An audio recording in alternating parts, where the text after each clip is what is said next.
Tejo is the official national sport. I saw this and I was like, I don't think I've even played Tejo. Yeah? Oh, ever played Tejo. terrible. Did you play it? Yeah, I played it. Any good?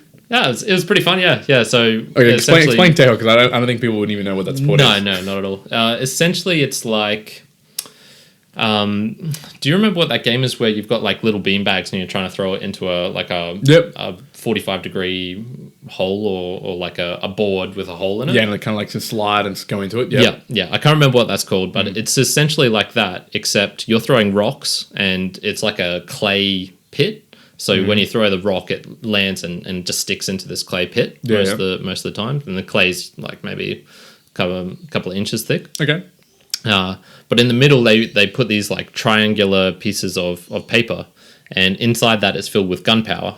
And so there's like a metal ring, and basically you put these gunpowder little pieces of paper over the ring, and if you throw the stone correctly and hit it just right, it'll explode. Okay. And so what you're trying to do is essentially make as many of them explode as you can. And so you're just throwing throwing stones and making fireworks. What a national sport. Yeah. I definitely saw the cosmetic surgery. And one of the things that really bugs me is when girls get like their lips filled. Okay, yep. I just find that look.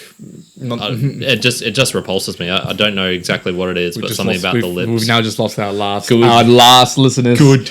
First the apple, then everything else. Now the lip fillers. Yeah. Goodbye. But you see definitely like noticeable like butt implants, which I can't say I've ever particularly noticed here. But there were times there where you'd see a girl walking past like in her profile, and you'd just go, okay, something's different. Yep. Bandeja Paisa is like the meal in Colombia. Like if there's a meal that you can be like, oh, that's a Colombian meal. Yeah. Bandeja Paisa is, and it is normally huge. Like it is normally if you get a Bandeja Paisa, it is just a packed, massive lunch or dinner that you'll struggle to eat through. It's kind of, I could compare it to a big breakfast, like an Australian big breakfast when you get like sausages, eggs, beans, or whatever. Yeah. But correct me if I'm wrong. I think it's something like it's normally eggs, beans, rice.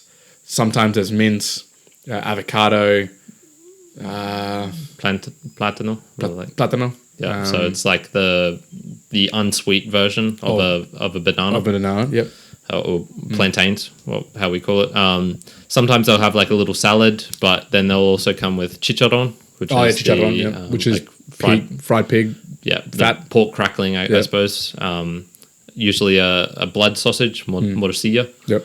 And a chorizo, of course, like you said, with the mince, and the fried egg. Yeah, the quality of hostels was top notch. Probably the best I experienced. They had just some absolutely amazing ones, and the prices of the hostels as well were good. Dirt cheap. Absolutely, like accommodation there you'd find like very good accommodation for $13 a night, Australian, which would be $10 US, something like that. Yeah, and it was like at a high quality. And really, really high quality. You could easily find them for like $6-7 a night. How much were you roughly living on then per day when you were in Colombia? In Colombia, well, for my trip overall, I think I was probably around 75, but that includes plane tickets as well. Dang. Okay. So per day, because I don't do that much. It would be like maybe like $15 for a hostel, $15 for food for the day. Easy, man. You get massive meals for $5-6. Yeah, dang, that's cool. Okay, and then add in maybe like a bit of public transport and going to an event or something on top of that. So $50-$60 a day, easy, less than that, but wow. Yeah, okay, that's really good. Yeah. Like when you compare that to something like Japan, where it can be upwards of the hundreds of dollars per day. Accommodation alone in Japan is going to set you back $45 a night, and that's just in like. And these are just, and we're saying hostels here. We're not saying like hotels or whatever. That could be a different story altogether. I left in the morning, came back when he was trying to he came back and was like, "Where's all my shit?"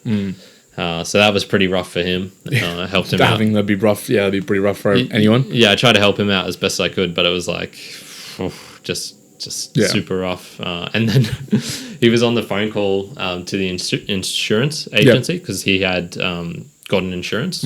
So he was like just trying to find out, okay, what's the process of like, you know, getting money so that I can buy all my stuff. And while he was calling them, like he had it on speakerphone, so I heard it. Where he's like, okay, so yeah, I just want to check like what my plan was and where we go from here. And the lady's like, oh, I'm sorry to tell you this, you only got the health cover. And so it was like I saw him lose like $8,000 right there in front of me. And he actually took it really well. Wow. I would have been like, what a champ. And like, the honking? And the honking. I hate honking, man. You hate the honking. If you honk, don't listen to this podcast. Yeah, stop listening. I'm adding more. We've now gone to negative viewership. Yeah. It's just a couple of aliens out there, and then we're like, you know, next thing we know, you know, aliens. Fuck those guys. They'll be like, God damn, that was the last viewership. We only got 2 people viewing this. My mum and me. Yeah. Yeah. Even I've turned off by now. I'm just like, oh God, that Kyrin. That Kyrin dude. I don't want to listen to him again. Yeah.